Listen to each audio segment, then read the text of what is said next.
Bingo Blitz rules. If your bingo has ads in it, That's not a bingo. if it doesn't have the coolest tournaments, mini games, and the most breathtaking design, Nope, not a bingo. if your bingo moment makes you feel so excited that you just want to burst in joy and scream out loud, bingo! Sorry, so you're playing... Bingo Blitz? Now that's a bingo. Discover a world of excitement with Bingo Blitz, the #1 free bingo game. Download Bingo Blitz and play for free. Now that's a bingo. What is that smell? It's that slight crispness of fall, maybe a bit of apple cider or pumpkin spice, and I am definitely getting a hint of a deal. Oh wait, it's more than a hint. Yeah, these are the best deals, and not just this season, but all year long. In all seriousness, the smartest shoppers know that you get the brands you love with the most savings and cash back with Rakuten, and I know I'm certainly interested in sniffing out those deals. Start getting cash back at your favorite stores like Urban Outfitters, Petco, even Expedia if you're looking to get some travel in before the end of the year. And getting cash back doesn't mean you have to miss out on sales because those can be stacked right on top. It's easy to use and based on a simple idea. Stores pay Rakuten for sending them shoppers, and Rakuten shares the money with you as cash back through PayPal or check. Smells like a perfect deal to me. Download the free Rakuten app and never miss a deal. Or go to Rakuten.com to start getting the most bang for your buck. That's Rakuten.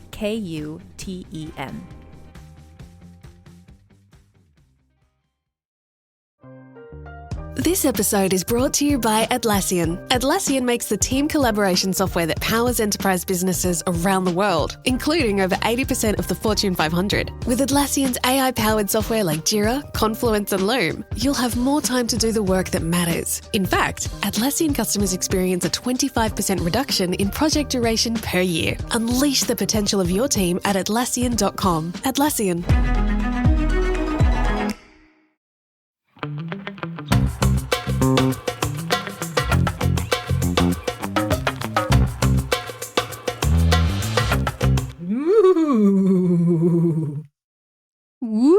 Woo! It's Halloween. It is. Are you feeling spooky, Melissa? I am feeling super spooky. So spooked. Spookity-oopy-doop. Come rail me, ghost. Okay. I should have known that was coming. Much like I would like to. Who knows if the ghost will? I don't know what their capacities are. You'll have to report back and let us know. I feel like it's dusty. It's like... I was going to say that. I was going to even use the exact same sound effect. I was going to say it's like a... Yeah, so hire us for your ghost jizz Foley sounds. We're here for it. We're ready for it. And welcome to another episode of Don't Blame Me, where we, two fantastic, gorgeous, wonderful creatures, an alien, and a... See, I've always referred to myself as a chicken nugget, and then Trisha Paytas started referring to herself as a chicken nugget, and now it looks like I'm making a Trisha Paytas joke. Really, haven't we all been a chicken nugget at some point in our life? No. No, because you've been, yeah, but that's what, but we couldn't have a podcast from two aliens or a podcast from two chicken nuggets. We have to have diversity of thought. Thoughts, minds, and taste. And dimensions. Yeah, we're going to give you some wonderful, amazing, life-changing advice. And yeah, it's a great time. We love giving advice. We might not be qualified in the way that you see, which I say, open your mind. Don't be so small-minded. Think bigger. Think more grand. Think obscure. And therefore, we do deserve this. Specifically, think about all the men with microphones and podcasts talking out of their ass. The way I accidentally interacted with one, well, it wasn't an accident.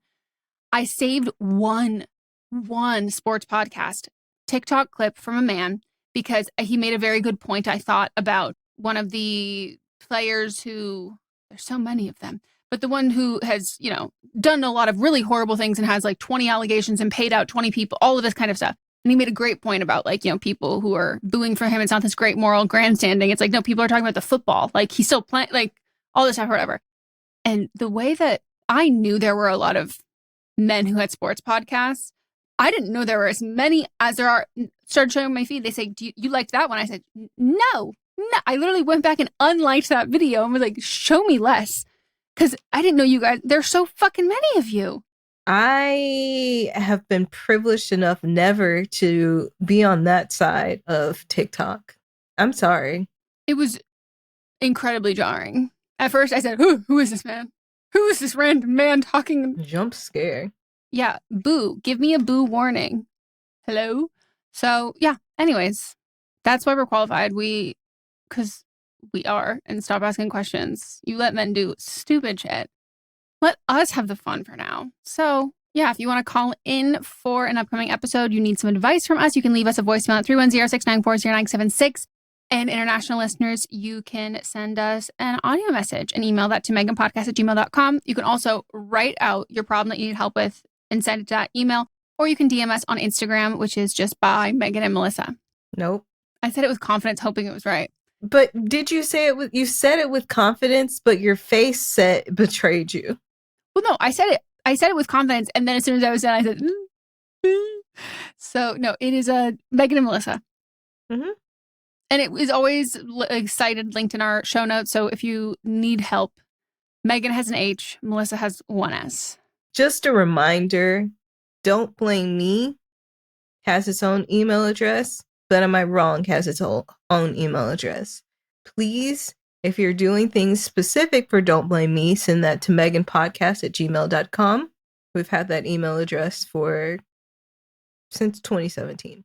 Yeah. If it's for But Am I Wrong, you send that to butamirewrongpod@gmail.com. A lot of people have been mixing up the two lately. Let's keep it clean. Play fair, everybody. So, yeah. And the requirement for everything is you have to be 18 or over or have your parents' permission.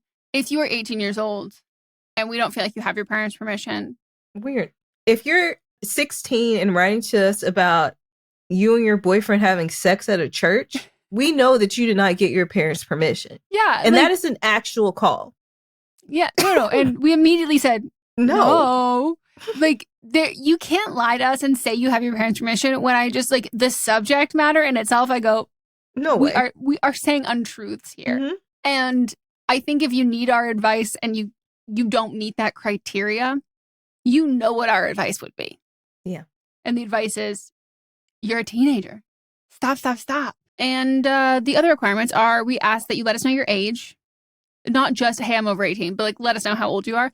And if it is about a friendship or a relationship or anything like that, give us like 3 strong background points or like things that kind of catch us up on the situation.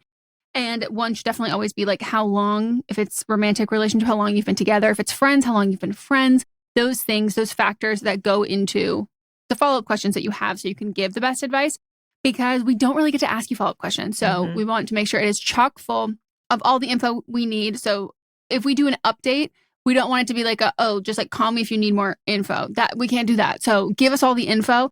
And then most of the time when we want an update, we want like something to have changed, something to have shifted. Like give us the actual definition of the word of an update.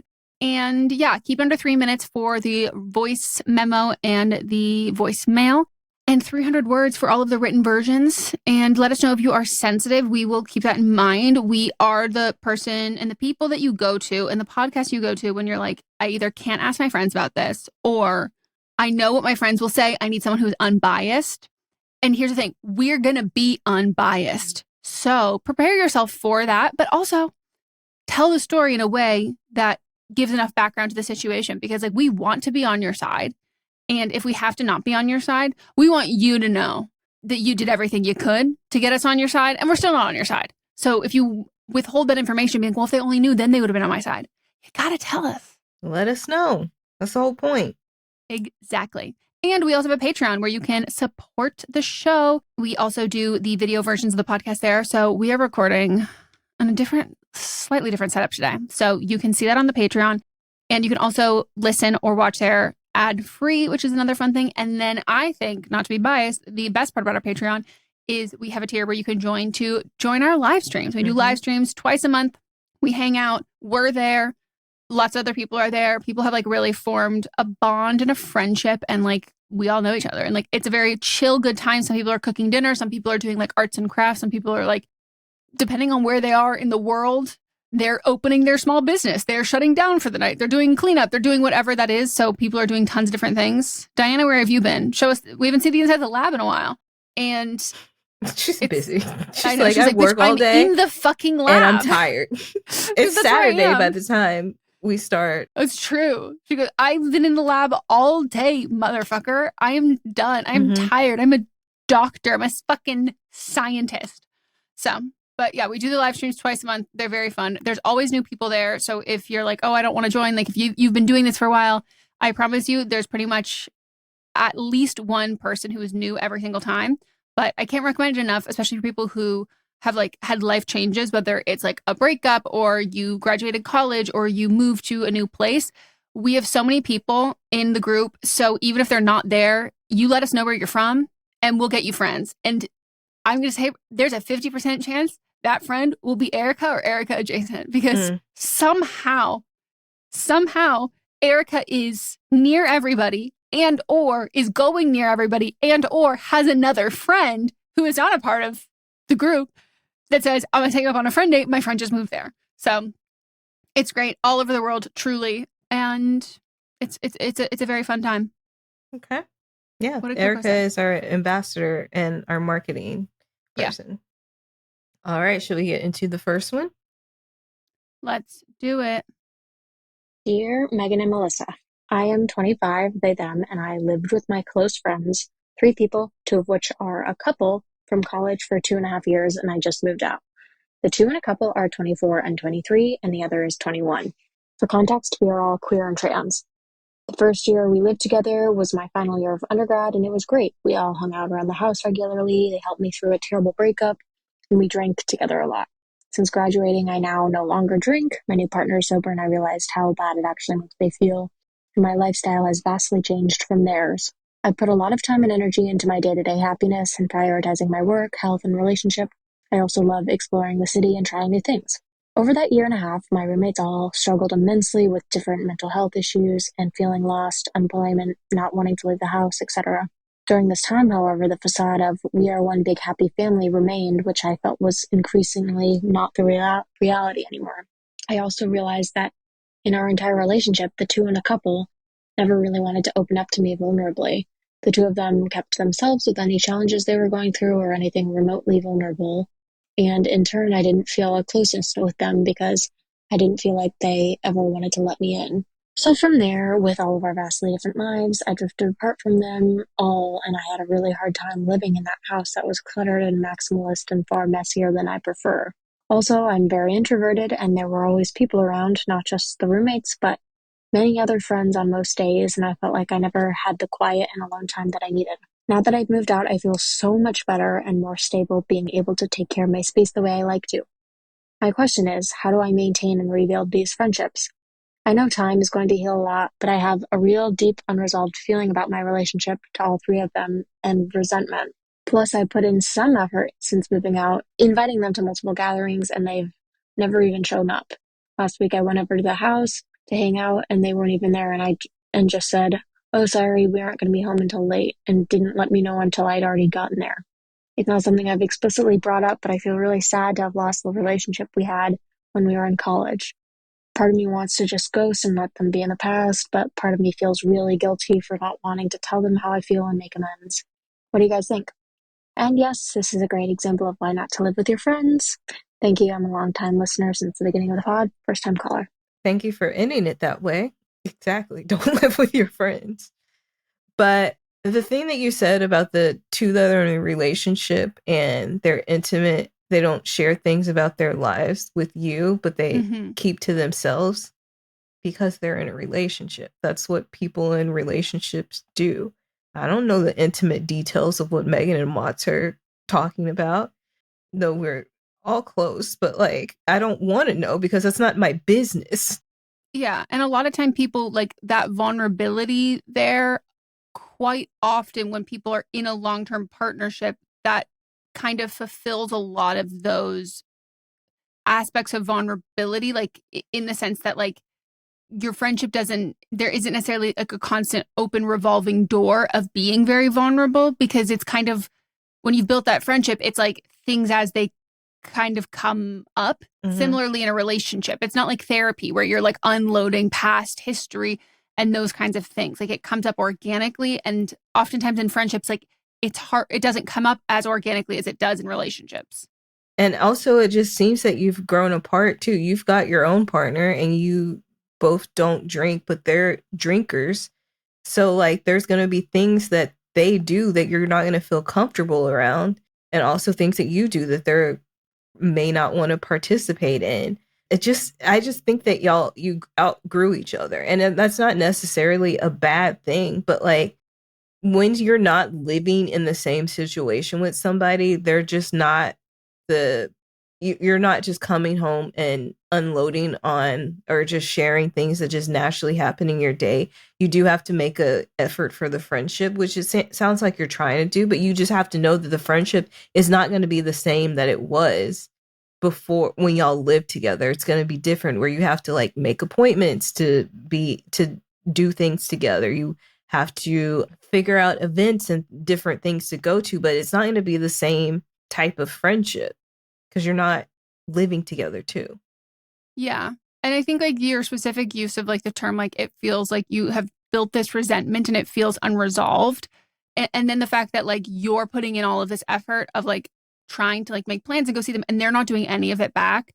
And you can acknowledge that, but then you're like, well, I'd still feel guilty for ghosting them. I think you're doing a lot of this out of like a feeling of obligation. And like, I don't say this in a bad way because I think we all do this, but like, I think you're like looking for them to see that you're putting this effort in, and then like you're putting the effort in despite the fact that you feel like you have been like wronged by that, like that you've had these like you've built this resentment up to them based on their behavior, and you're still being the bigger person. And we can applaud you for that, and I can say like that's really impressive. I don't think they're going to. And I think like you're not going to really get the acknowledgement of that or the apology of that, because even if you do, you're going to have to ask for it, and it's not going to feel the same. And like there are times where like you have been, I mean, I'll go as far to say like there are times in like our lives where we have been like objectively wronged by someone and someone else has done something and they don't see it that way. And then if they eventually do see it that way, for a lot of people, like that's a really hard pill to swallow. And you might be ready to be the bigger person and kind of resolve this and get through this. But like some people like act out in ways or behave in ways or even like maintain relationships and friendships with people during times of like really shitty times. It doesn't sound like everybody was having like it was a poor mental health time for a lot of people. And for some people, the people that they were friends with remind them of that. And like sometimes people want to work through that and like move on past that kind of a thing. But I think like your worry about ghosting them, I would also look at how they're treating you. It doesn't seem like that would come out of the blue. It seems like they're pulling back. And I've been in this position before where it's like, I'm upset about something. And then the person who I'm upset at starts pulling back. And then I go, no, but I'm upset. And then I'm like, no, I'll be the bigger person. I'll maintain this friendship because I want us to be able to be close so we can figure this stuff out. And then it gets to a point where I'm like, you don't care. Like, right. And like it's not going to happen. And also like when eventually push comes to shove and like it is no longer something we can't talk about, it's going to come from me. And I'm going to have even more resentment because the fact that like, it's so blatantly obvious that I'm like, I've told you how I feel or whatever that is. And like, I'm going to have to beg for crumbs of acknowledgement and I'm going to get that. And then they're going to be like, cool. And you go down. I'm like, well, no, because like this isn't it. And like, I totally understand the effort you're putting in. And specifically like when they said things like, oh, we're all a family and all of those things, relationships fundamentally change when you live together. And I think you're viewing this as your friends. And I think you should try and view this as like, oh, your old roommates. And yeah, I don't think that like, I think the resentment and it feeling unresolved will continue to build up. And unfortunately, I don't know that you'll have a conversation with them at any, like in the manner of like how the relationship is right now, that will resolve this or feel satisfying to you and make you feel, heard. Yeah. And also, if you really do feel like, there's an adjustment and that these people are actually your family. Like I have close friends that I met in college that I do consider family, but I may talk to them once every couple months. And that's just an adjustment. We don't live in the same place. Our lives are different, but like that's still my close friends. Those are still my family. But when we get together, like it's like no time has passed. Yeah. You need to stop reaching out and like give them the same effort that they're giving you. Yeah. And then see at that point, like, do you want what they're able and willing to give you? Mm-hmm. And it's okay if you're like, okay, cool, I'm fine with that. If as long as we're on the same page and like I can give you this level of friendship, then energy in, energy out. Or it can be like, oh no, I'm not comfortable with the shift and the downgrade in this. And that's like very, very, very okay. Mm-hmm. All right, we're going to take a break. When we get back, we'll get into some more.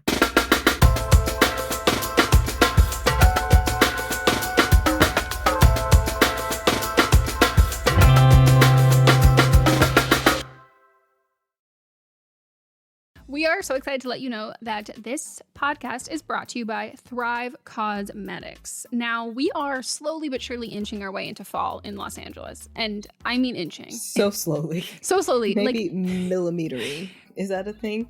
I think so, because when I look outside, I go, oh my God, look at all these brown, crispy leaves that have fallen to the ground and they're crunchy and I can prance around in them, except for not too long because it's still 85 degrees out. Right. You know, it's that. So I have to find other ways to get excited for fall, like my makeup. And for me, I have been keeping it very simple, especially on my off days when I'm not filming. And even if I am filming, I'm like dialing it back, doing something very simple like mascara and a lip tint, which is exactly what I'm wearing today. And you guys can't see me, but you should know I'm wearing the ad that we're talking about. So thank you, Thrive. She looks good. And when we got on camera, I was like, what have you been doing today? Because I know we rarely leave our homes. Yeah, and I didn't leave my home. I just happened to have a little fun at my makeup desk. And Thrive inspired that. As y'all know, fall. Y'all know that I am a person that's like, we don't talk about fall until it's fall. And now is it officially fall? Then we can talk about it. And I can talk about how much I am looking forward to switching up my summer routine for makeup and moving into more autumn-inspired creations. And Thrive makes that possible. Thrive Cosmetics beauty products are certified 100% vegan and cruelty-free, made with clean, skin-loving ingredients, high-performance and trademarked formulas, and uncompromising standards. And it's easy to see why their best sellers have thousands of 5-star reviews. We were sent some beautiful shades, including their precision lipstick crayon that we received. The color is called Stephanie. It looks amazing on me. It is like a brownish red color. I'm not a technical person. Thrive they're the professionals. They provide it. I see it. I like it. I wear it. It's fantastic. They also have their liquid lash extension mascara. Not only does it last all day, it doesn't clump. There's no smudging. There's no flaking. You look like you're wearing lash extensions without having to go to the salon and getting them put on. And it completely comes off so easily with water, which is something that, as someone who has been a till death do us part waterproof mascara kind of girl, usually I have to soak my eyelashes and my eyelids for about 5 minutes every night. And then when I wake up in the morning, I still look like a raccoon. And I'm like, and I got to do it again in the morning. So knowing that I can have that great long lash, voluminous and lengthened look, and then washing it off just as easy with water, it sounds like a dream. And it's got nourishing ingredients that help support longer, stronger, and healthier looking lashes over time. TBT to that time I was curling my lashes on your couch and they got stuck, and then I broke off half my lashes and I was like, oh, we can't actually talk about this. And you're like, it's fine, we'll pretend it never happened. And I forgot it happened until right now. I thought it happened again the other day. And that was pre-Thrive. So thank Thrive Cosmetics. Now I'm gonna be set. These lashes are not going anywhere. Great. I love that. Not only does Thrive provide excellent products, Thrive also donates to 8 major causes, including those impacted by cancer, domestic abuse, and veteran and education organizations. So brighten up your fall look with Thrive Cosmetics, luxury beauty that gives back. And right now you can get an exclusive 20% off your first order at thrivecosmetics.com/blame. That's Thrive Cosmetics, CAUSEMETICS.com/blame for 20% off your first order. As a podcast network, our first priority has always been audio and the stories we're able to share with you. But at Realm, we also sell some pretty cool merch, and organizing that was made both possible and easy with Shopify. When you think about successful businesses like Aloe or Allbirds or Skims, an often overlooked secret is the business behind the business that makes selling and, for shoppers, buying simple. For millions of businesses, that business is Shopify. That's because nobody does selling better than Shopify. It's the home of the #1 checkout on the planet. And the not-so-secret secret that's definitely worth talking about is that Shop Pay boosts conversions up to 50%. That's more happy customers and way more sales going. If you're hoping to grow your business, your commerce platform better be ready to sell wherever your customers are scrolling or strolling, on the web, in your store, in their feed, and everywhere in between. Businesses that sell more, sell on Shopify. Upgrade your business and get the same checkout we use with Shopify. Sign up for your $1 per month trial period at shopify.com/realm, all lowercase. Go to shopify.com/realm to upgrade your selling today. Shopify.com/realm.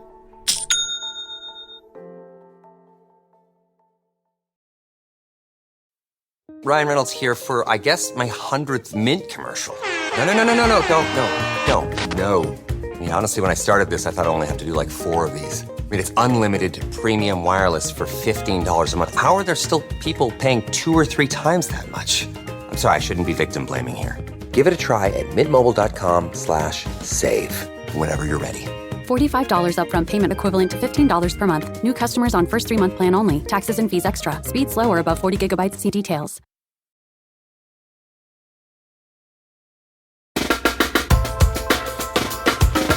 And we're back, and it's time for the next one. Hello, Meghan and Melisa. I want to know if I should tell my ex from high school that I have feelings for them again. I am 22, she, her, and my ex is 22, they, them. Basically, we dated for a year when we were juniors. Before that, we had been friends for a few years. They were definitely my first love, and there was nothing really wrong with our relationship other than being young and miscommunication. And at the end, they broke up with me because they were just struggling with their mental health. It was hard, and I was angry for a while, but moved on and eventually understood the pain they were in. They reached out to me years later, and we have been catching up, texting here and there for a year now. I've been noticing my feelings coming back, and I wonder if it's worth giving it a shot again. I'm so scared to even bring it up to them because I'd hate to lose their friendship again. But I think we had something good, and it feels like we're in a better place to give it another chance. So, should I bring it up? If so, I'd love your advice on how to go about it. Thank you in advance. I mean, if I started texting, let's say I'm single, and I start texting like my high school boyfriend from junior year or senior, like, I don't really think they're looking for a friendship. Do you know what I mean? Yeah, there's an expectation already built into that. I think already, because you said you were friends before, but you lost the friendship. So it's not like, to me, the implication is there already. Mm-hmm.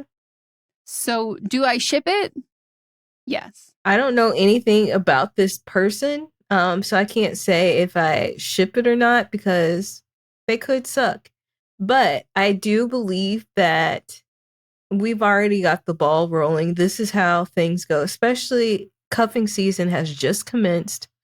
This is, if you're reaching out during this time, there's already something going on. So go for it. Are y'all in the same place? That's my big question. If you're long distance, too much work to do when you're in college, just finishing college, whatever y'all are doing. Too much work. But if you're in the same place, go grab a meal, go to the movies, do a leg brush. We're back in. Yeah. We don't even have to really do that much talking. No, we're in. We've already been here Yes, before. I'm very familiar with doubling this. back. Let's get back. Rewind, play it again. Mm-hmm. Yeah, I'm with you on that. Like, I think, like, as someone who would have like long-standing crushes for like a long period of time, like I would talk to someone for like a long period of time and then, you know, eventually be like, ooh, I hate you. This was wasted all that time. But if you find yourself that you're even somewhat similar to that, the long distance and or the far enough out of reach in the sense that like you can't actually go out yet, because you are not near each other. And so anyone, specifically someone you've already been with before, anyone can be fucking flirting on text. Like those feelings, it's so easy to come back to that because like you're literally on a screen. So I think like Melissa said, if you are not in person and not like, oh, well, we're back from winter break, we'll see each other in person. It's so easy to like fall back in to your first love. It's so easy. It's so familiar. It doesn't sound like from what you've said that like you said they were your first love. I don't know if you've been in love with anybody else since. So I think like kind of the same advice I would have if you're meeting someone on a dating app, if you are easy to like, fantasize or really like get a couple things of information and then piece together the person behind it or like, write that story or really like go head over heels for that. You have to get it off your phone as quick as possible. So I think that if it's just a winter break, oh, we'll see each other at winter break kind of a thing. I'm like, that is just like, then we're just stunted. This is not us at 22. This is us reminiscing at us at 16. Right. So if this is 22-year-old you, 22-year-old them, then you got to approach it as 22. You're going out quickly. You're going to a restaurant. You're doing this. You're not going to the same places you went to. You're not reliving high school. So I think this is like I'm not someone who's like very anti getting back together with someone you have dated, specifically if there has been years in difference and also like fundamental years, like from being a fucking teenager to into your 20s. Like there are people who are from like my hometown or my high school, my middle school area who didn't, as far as I know, didn't fucking date in high school and now are like married. And I'm like, whoa, I didn't know. But it's like, there are things that you might have shared with someone that you're very young and you might have been a friendship. It might have been a crush or whatever that is. And then when you're adults, those things and those fundamentals of like, whether it's like the same values or where you were raised or these just commonalities or just like in the Taylor Swift, the invisible string theory, the thing that is just tying you together is like you're both from the same place. You run into each other. Like that's a very normal, natural kind of thing. But I think in order to get back together with someone you've dated, regardless if it was high school or whatever, it has to be done in the manner of which the age you are at now and the maturity level you are at now. And that's not AIM or texting. Yes. For example, last year, watch you do that. No, go ahead. Last year, I was newly single, and one of my exes he has a spidey sense. I don't know what it is, but anytime something happens, he reaches out to me. I bet you if you post an Instagram story at lunch right now, he'll reply to that story before this episode's even out. Yes. Like it's just in the air. It's just in the air. Like there's been times where we've been recording and he will text me something just random off the wall. And I'm just like, what the fuck? He knew for some reason. And then, I was like, maybe this is our time. Maybe this is our time. And we dated on and off for years. And I was like, okay, I will have a genuine conversation. We got on the phone. I was like, this dude has not changed. There's nothing that me at my big age, like want to be in a relationship with him. And, we talked and then that was it. Still sends me random text messages, but I'm done forever now. The door's closed. So yeah, but you wouldn't have known. And that I would if you have didn't. known if I didn't move it out of the flirtatious texting to actually having a conversation. Yeah. So I think you should go for it. Bring it up. How to go about it. The most adult, mature way of just being like, hey, want to lay it out on the table, like full transparency. Like, can I give you a call? And like, if you're so afraid of like that, or just saying like, hey, call up and be like, hey, do you want to get dinner? And then be like, I'm really interested in you. But I think like if I was on the receiving end of it and it was like a text message from an ex who I was flirting with, we were talking, who was like, let me text and say like, hey, I'd be interested in dating you. That to me is not as grand of a look how much like this is new us gesture than it would be if they called me up or said like, hey, let's get dinner and like said it to my face. Like there's something that has a little bit more meaning there. And I think if you're worried about like losing the friendship, your feelings are already back. The friendship was lost when you dated. The friendship wasn't lost when you broke up. And the friendship now is still, this is your ex. This is not your friend. This is your ex. And like when you date, that is what happens like that and like even if you break up and you're like, oh, we're gonna be friends again, you have feelings there. So like therefore like that friendship they're still your ex before they are your friend. And so you have to be straightforward and honest and like just incredibly forthcoming, because I don't think it's fair to either of you, because if they are not interested, you actually cannot be the friend that they need right now. So it's not a matter of like, well, I don't want to lose them. It's like, well, there's only one option in which you don't lose them, and that's if they're also interested in you. But if they're not interested in you, you should lose them. This should not be pursued and continued as a friendship as of right now when you have feelings, because it can't be a friendship. It's not fair to you and it's not fair to them. So once you kind of look at it like not to be harsh, the friendship is already gone. And also it's a 50-50 chance. And it's only going to hurt the longer you put that off, and the more you fantasize, and the more you wait, and the more you read into little gestures and like things they say and all of that stuff.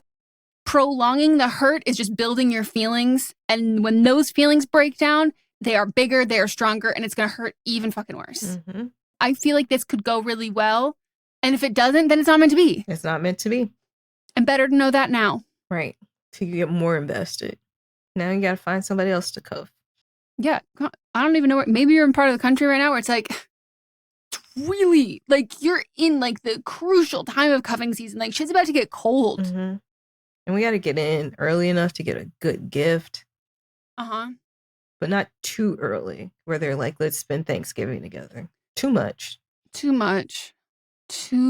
Like you want to be like making out at a Halloween party, and then also knowing that you could make out with someone else at that Halloween party. Mm-hmm. Well, that's literally today's Halloween. So yeah, exactly. And you want it to be like, so on Thanksgiving, you're like texting and then like being like showing your cousin, being like, yeah, like look, this is them. And they're like, oh my God, they're really cute. And you're like, yeah, kind of. And then they're texting you and like sending a selfie of them with their family and be like, oh, and then those feelings build. And then it's when you get back from Thanksgiving, you cuff that shit up. Right. All right. We have so many opinions.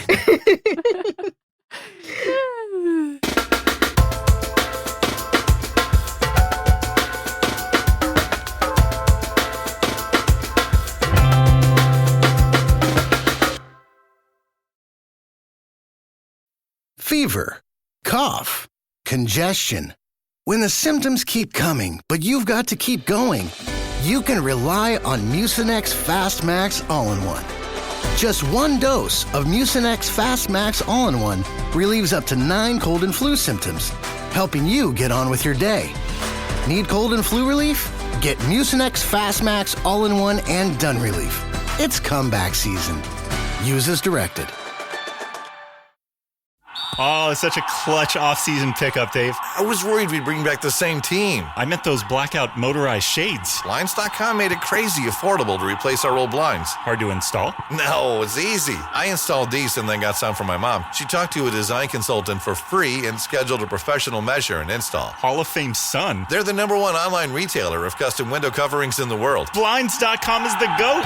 Shop Blinds.com right now and get up to 40% off select styles. Rules and restrictions may apply. With something like 5 million podcasts, finding a really good one can take a ton of time. So let me recommend one. It's called Something You Should Know. I'm the host, Mike Carruthers, and in each episode, we discuss topics that can be really helpful, like how to read people better, the psychology of crowds, or fun things like the story of Legos, or why you probably wouldn't be here if it weren't for horses. Something You Should Know is the name of it, wherever you get your podcasts.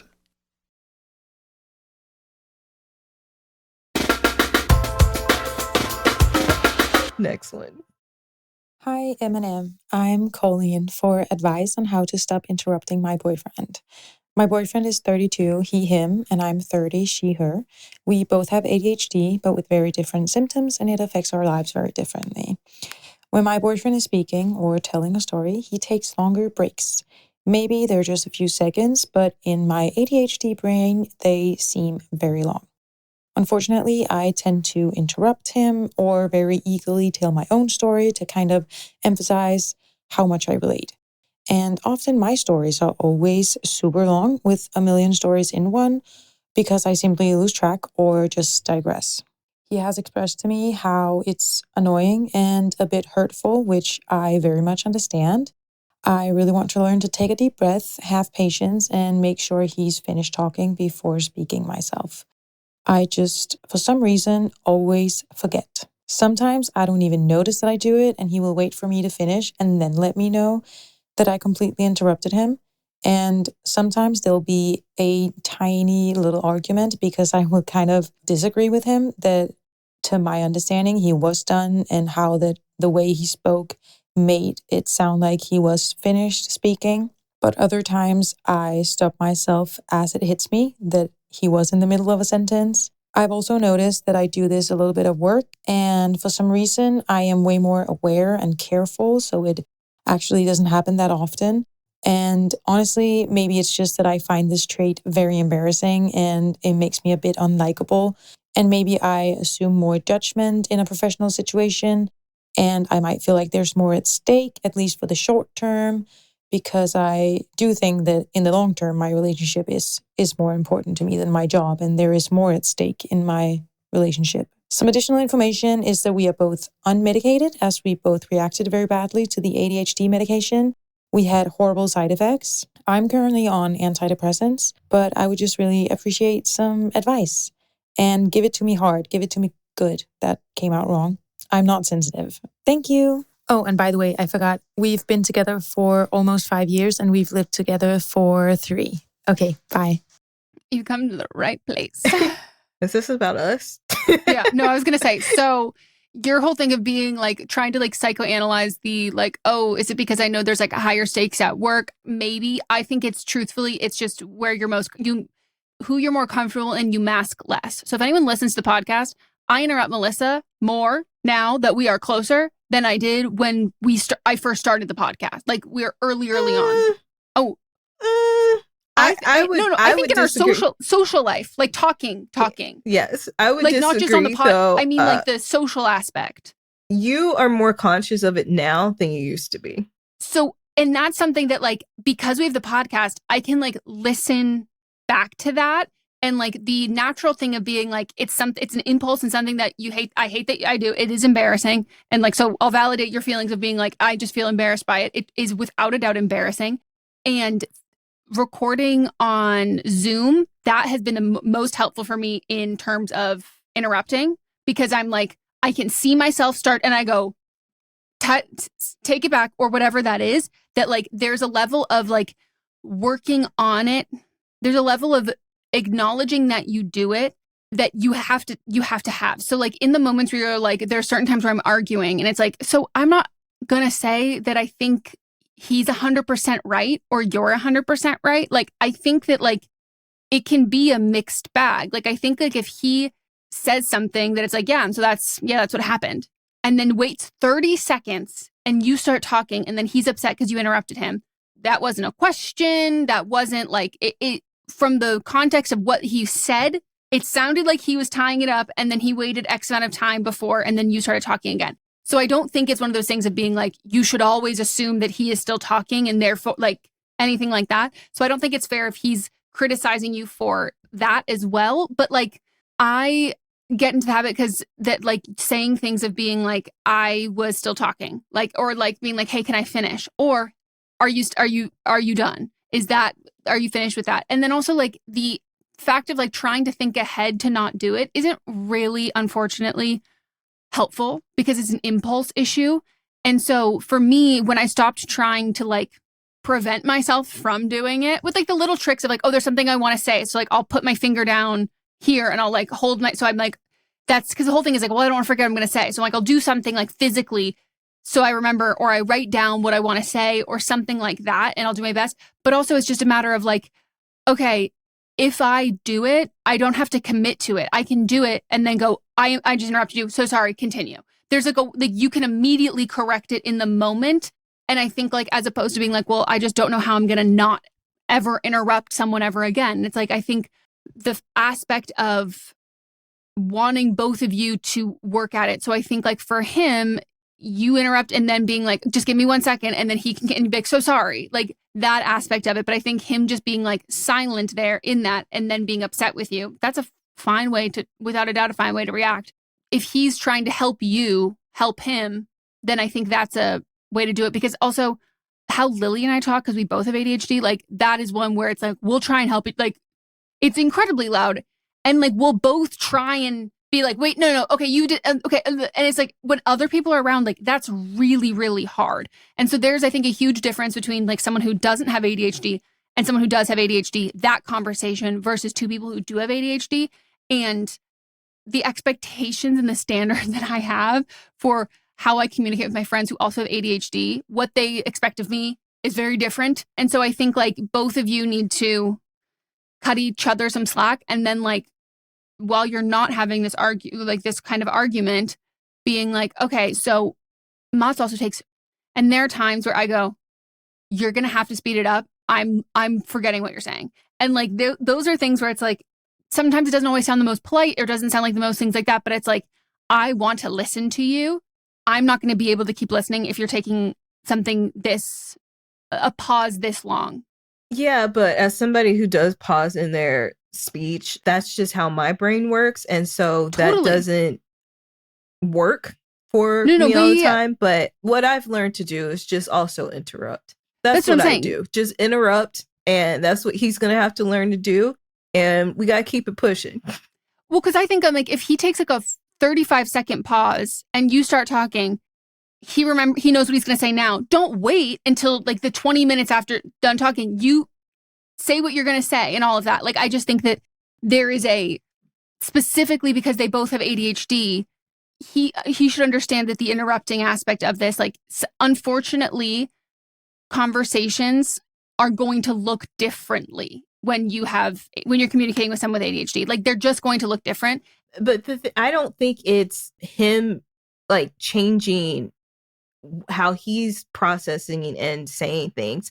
It's that she's got to also, it's got to be a give and take. Like, if he's taking long, then she can say like, hey, you're taking long. But he has to also like have time, because like for me, like when I'm thinking, it just doesn't come to me in the same way of like, you can just like verbally process. I've got to think it through and then say it. But then also he needs to know that like, if he still has things to say, then he just needs to say, hey, hold on.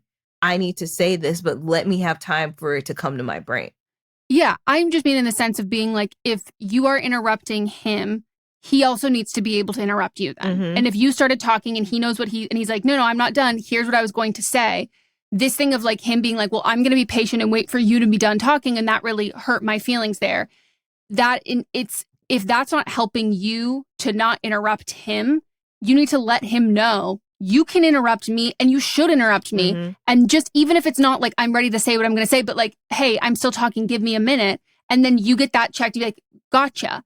But like, I think if he doesn't interrupt you, and then afterwards, then you're defensive being, well, I thought you were done talking. And it's like, but you also know he takes very long pauses, and you also know he's not going to interrupt you if he wasn't done talking. So then if he's waiting until you're done talking to let you know he wasn't done talking, you can't be like, well, how was I supposed to know? Like, because you said that he doesn't tell you that. So I think like the expectation for it has to be both sides. So like, you should work on not interrupting. He should work on interrupting. You should work on listening for his pauses and knowing his case, but also not even just being an active listener in the sense of like, was that the end of a sentence? Was it like, was there a conclusion there, or did he just take a pause to think about what he was saying and then focus on working on asking if they're done and like, are you done? I have something that might be able to relate. Doing that before you start talking, as opposing to just like barging in at full speed. That's something that like, and I work on this all the time, and then catching yourself in the moment, because like, yes, there are some times you said you won't even realize you've interrupted, but there's other times you said you do realize you've interrupted. And that's not a time to just barrel quickly to get through it at the end. That's a time to just be like, sorry, like circle back and then write it down. Like, it requires effort on both sides. And I think you're looking at the work thing as something that like is a subconscious effort. And I don't think that it's comparable, because to me, that's masking. Like, it is just like you're doing everything in your power to not be outwardly neurodivergent and have ADHD. And like, that is just kind of like how we're programmed when we're in spaces that are professional or you don't feel as comfortable in. And so and especially if these conversations are on like the weekends or late at night, like after you've kind of done that. So I think like it might not feel like you're putting that conscious effort in at work and you're just hoping it's going to click and happen at home too. It's not, and it's going to be different tactics and different things to work on. But the biggest thing I can say about like interrupting is like, if you know you do it, there's absolutely very, very, very few instances in which you should be defensive about that. Like, it's something like I know that I do. I will feel like, oh my God, I'm so sorry. I didn't know I interrupted you. But like, I'm not going to double down and be like angry or upset about that. But the longer you're together and you've been together for a while, you can't necessarily change people. You can start to learn each other's patterns. So you learn when he's wrapping something up, he might have something else to add and you didn't know he was still talking. So you now know that about him. It's not like, oh, I shouldn't interrupt. It's like, oh, this is a fun fact I know about him. Let me ask about this before I start talking. And he should also know that you have a tendency to interrupt, and it's not personal. It's not malicious. And you also will not be defensive if he cuts you off to let you know he wasn't done speaking. Like, there has to be you both have learned each other, and you also have your own ways of doing things and how you are. And neither of you are necessarily going to be able to like fully change that, nor should you. But it can't just always be about, well, this is how I communicate. It's also like, okay, this is how they communicate. How can I, in my way of communicating, convey something to them so we can continue to progress forward in this conversation or whatever that is. And right now, I think you're both being a little stubborn in it. Yeah, it has to be a two-way conversation, because if not, it's just you talking to yourself and then y'all both being resentful toward each other. Yeah. And if you have any, like, feel any type of way about being interrupted, that's like, you really have to work on that then, because like, and I'm not saying that you do, but if that's the reason why he's not interrupting, sometimes some people, like, it's very much rules for me and not for thee or whatever. It's got to be a thing of like, I know you guys are not medicated, but there are like lots of other things that you can do to like work on that. And ADHD is so different for so many different people that the stubbornness of that, or viewing like you really hate when it happens to you, but like you also inadvertently do it to other people, detaching like the morality behind the impulse issues, like unintertwining those kinds of things, I think is really important, because if you feel defensive or you feel upset or any of that kind of stuff, like there's a huge shame aspect in that. And like that is something you've really got to work on individually, because your partner can't help you not feel shame about it. But yeah. All right. We're going to take a break. When we get back, we'll get into the last one.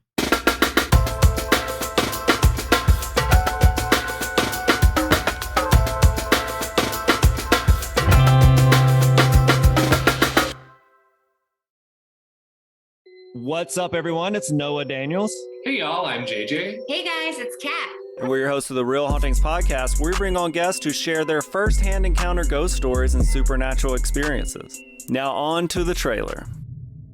I've been warned to not tell this story, but I think because of the way it ends, it's okay to tell this story, because some people say that with certain entities, to like speak of them or talk about them or in any way like portray them as powerful will attract them to other people. The creepiest thing about it to me is a lot of times it would wait for me to notice it. Like, it would just lay its arm out like this, and then I'd be like, where is it? Where is it? And then I'd see it, and then it would just slither back. For more information on the Real Hauntings, Real Ghost Stories podcast, make sure you check out real.fm to learn more about our podcast and many other amazing podcasts.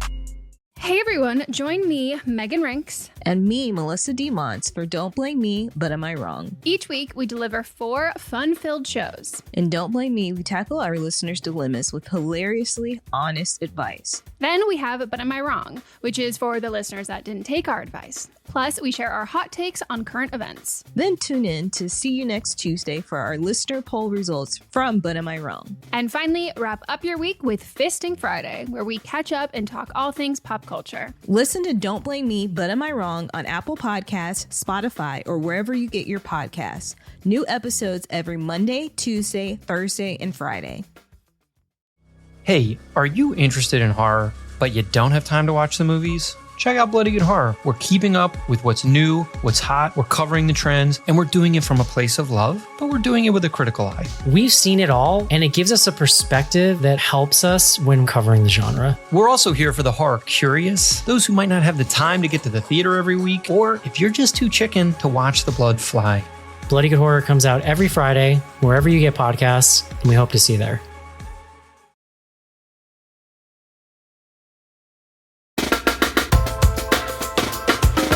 All right, we're back and we're going to get into the last Don't Blame Me. So, I work for a record label. I manage their recording studios, okay? We have like multiple locations. I record their music. I mix their music. I manage the studio schedule.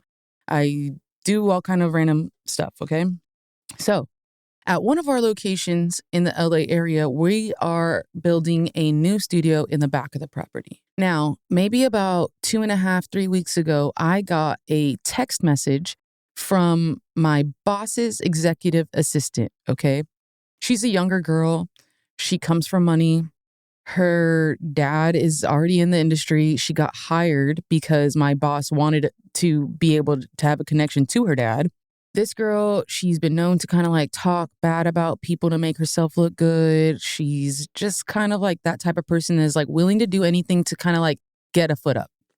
So I got a text from her, like I said, maybe about 2 or 3 weeks ago.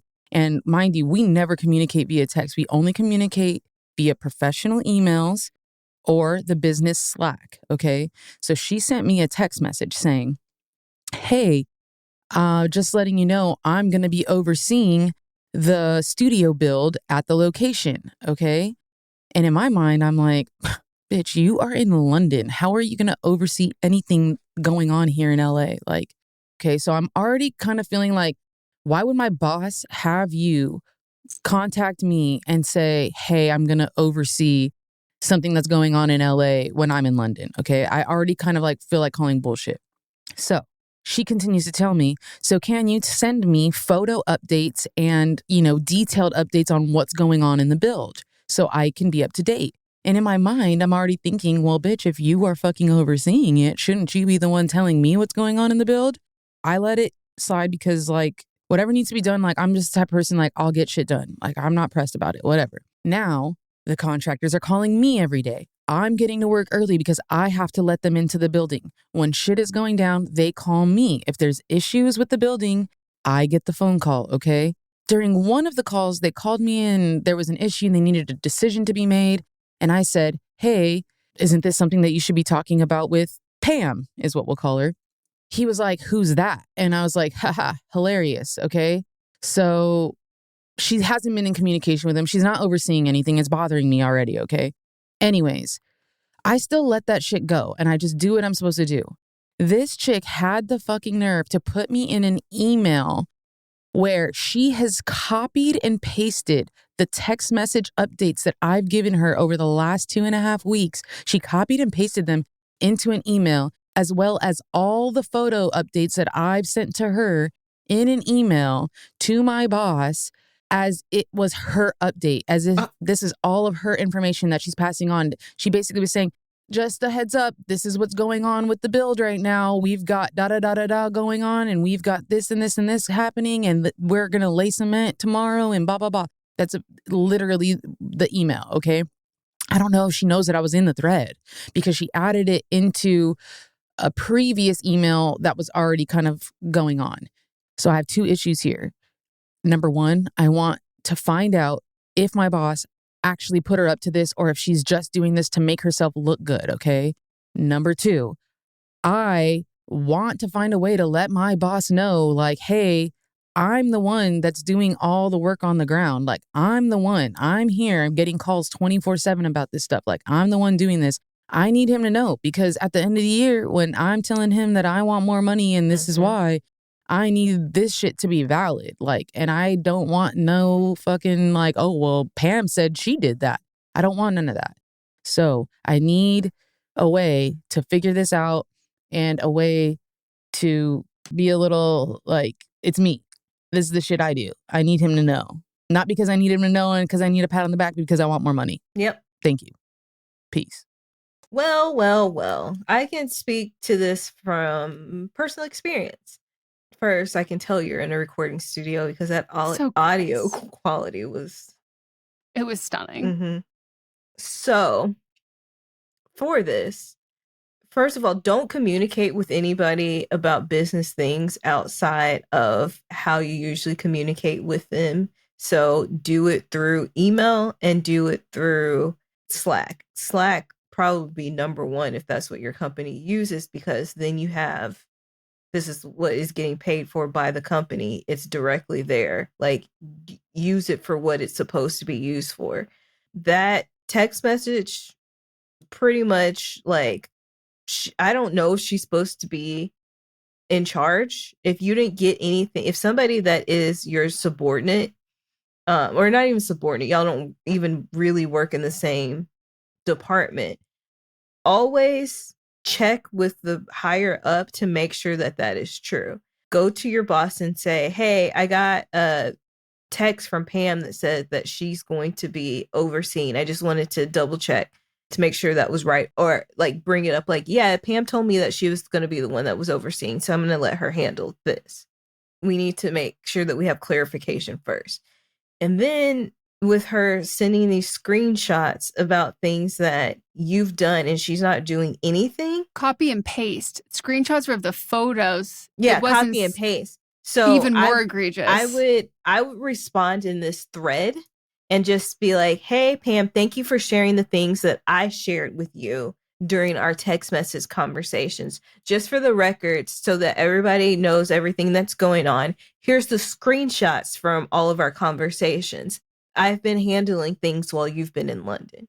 Yeah, I think that's fair. I would probably phrase it in like the, oh, thank you for sharing all of this. Pam, so sorry. I know that I had been sending you all these updates via text, but I now see we're on email now. Moving forward, got the message. I'll send it all to the email. Please let me know. And then at your boss, please let me know if there's anyone else you want me to CC about the updates from the studio. Yep. From the studio in LA. Because like I would ask, your boss, I'm assuming, is not in LA either. I'm assuming they're in London because if it's an executive assistant, that's they're what I'm going to be in assuming. the same spot. Yeah. My question is, who was doing this before? Was it you? Like, who was this job assigned to? Or unfortunately, a lot of these things, and I also have experienced this, not personally, but from other people, that someone who is someone like you, which, Coco, what's your astrological sign? I can't remember. Libra. This makes sense. I was going to say Libra, Capricorn, or the two guesses I had. She just had her birthday. So, okay. Yeah. Libra. I was going to say Libra, Capricorn, or maybe a Virgo, but I was going to go the other two. Is that when you are someone of the personality of, even if I've never done it before, I'll get it done. I'll figure it out. Like I'm good at that. I just I'll get shit done. There's a lot of time that people notice that trait and they don't formally give you responsibilities, but they kind of leave the plate by you knowing that you're going to get it done. So I do wonder if there was never a formal thing of being you're overseeing this, just because it was expected and assumed from all parties that you would. And so therefore her taking it over, it's kind of well, I guess I wasn't ever officially asked to do that. And if she was officially asked, I've never been officially asked, even though I've done X, Y, and Z. So therefore it goes that way.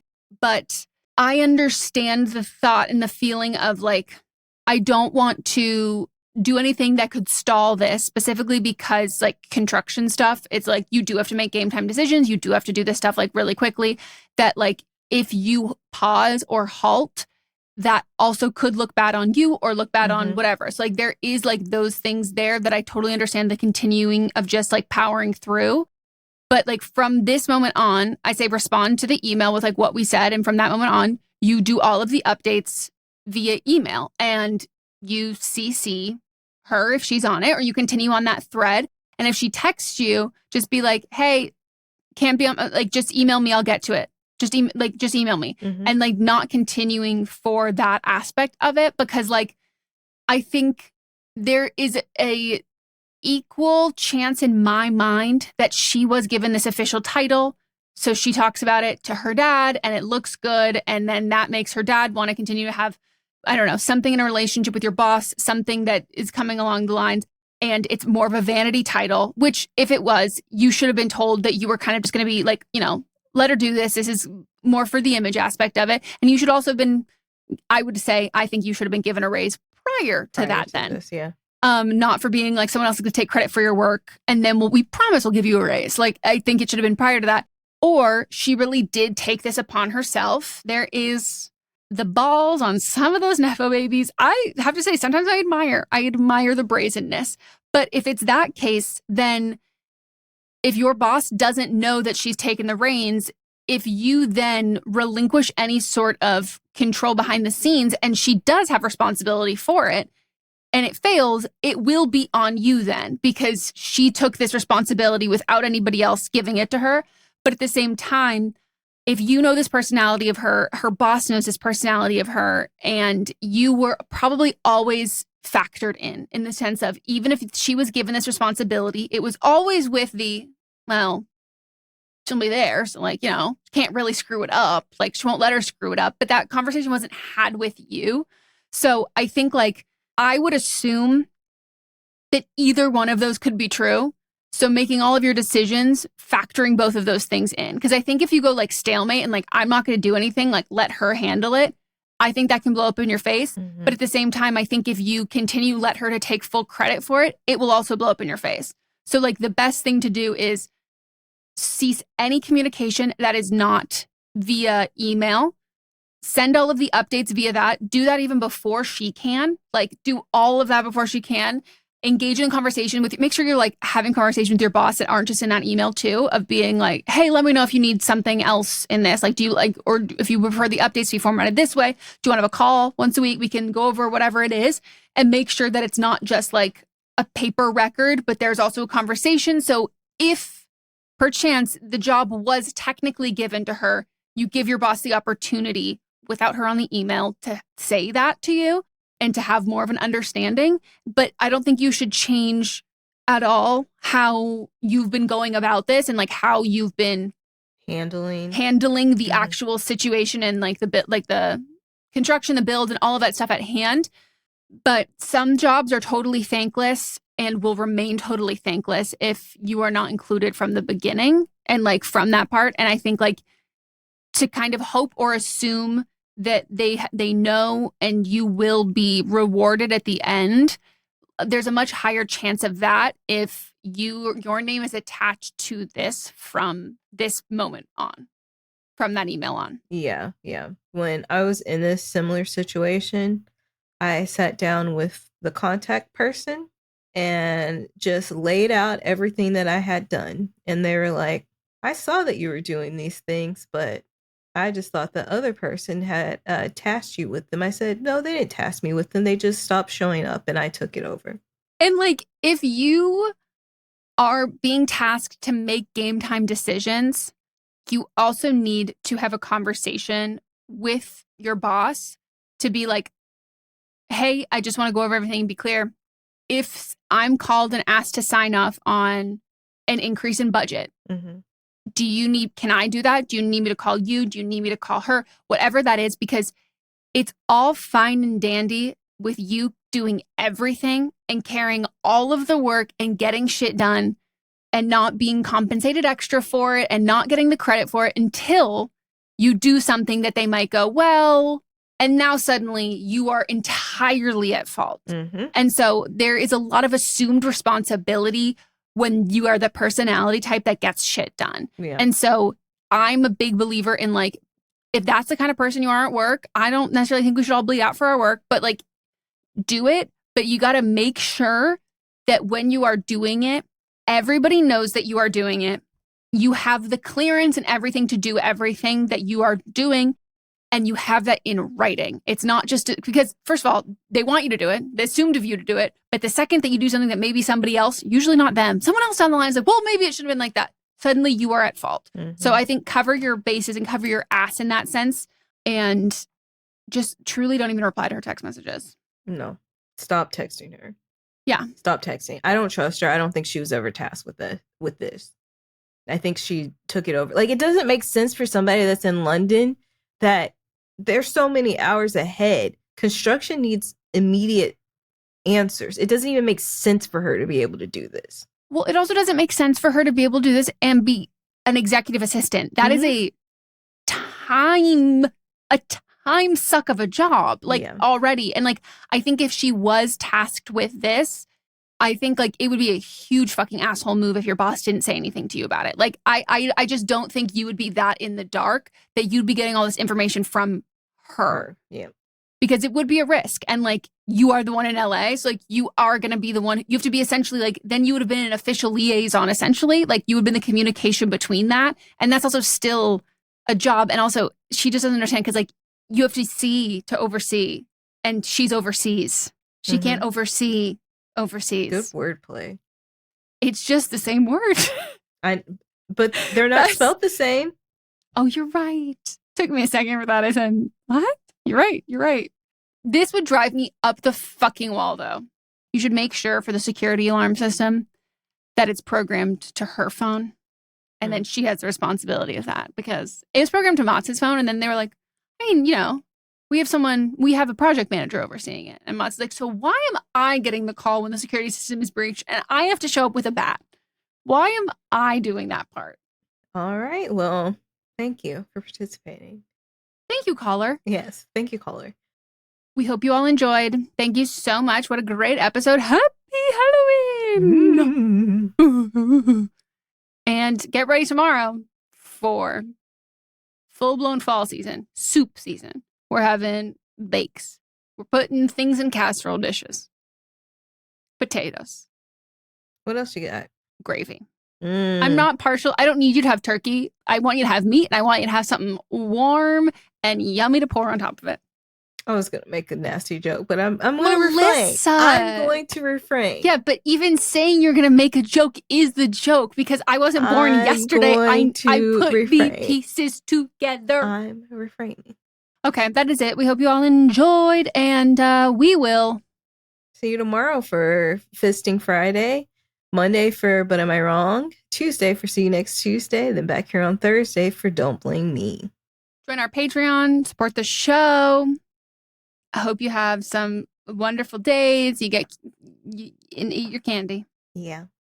Stay spooky. Candy. I want some candy right now. We got ring pops. That's a ring pop from Charmed. That was the commercials. Unfamiliar. Goodbye.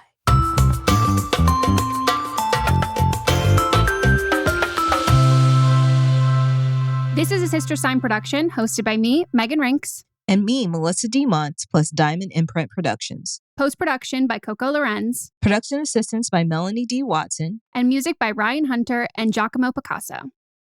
Do you love Disney? Do you love top 10 lists? Then you are going to love our hit podcast, Disney Countdown. I'm Megan, the Magical Millennial. And I'm the Dapper Danielle. On every episode of our fun and family-friendly show, we count down our top 10 lists of all things Disney. The parks, the movies, the music, the food, the lore. There is nothing we don't cover on our show. We are famous for rabbit holes, Disney-themed games, and fun facts you didn't know you needed. I had Danielle and Megan record some answers to seemingly meaningless questions. I asked Danielle, what insect song is typically higher pitched in hotter temperatures and lower pitched in cooler temperatures? You got this. No, I didn't. Don't believe that. About a wish coming true? Well, I didn't either. Of course, I'm just a cicada. I'm crying. I'm so sorry, Jiminy. You win that one. So if you're looking for a healthy dose of Disney magic, check out Disney Countdown wherever you get your podcasts. Hi, I'm Jennifer, a co-founder of the Go Kid Go Network. At Go Kid Go, putting kids first is at the heart of every show that we produce. That's why we're so excited to introduce a brand new show to our network called The Search for the Silver Lining, a fantasy adventure series about a spirited young girl named Isla who time travels to the mythical land of Camelot.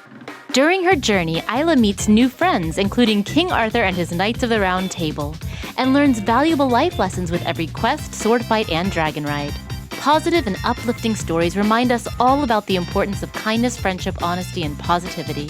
Join me and an all-star cast of actors, including Liam Neeson, Emily Blunt, Kristen Bell, Chris Hemsworth, among many others, in welcoming the Search for the Silver Lining podcast to the Go Kid Go Network by listening today. Look for the Search for the Silver Lining on Spotify, Apple, or wherever you get your podcasts. Merry Christmas, everybody. My name is Eric Peterson. I'm here with my good buddy, Danny Jordan. And we are the co-hosts of the Christmas. Let me try that again.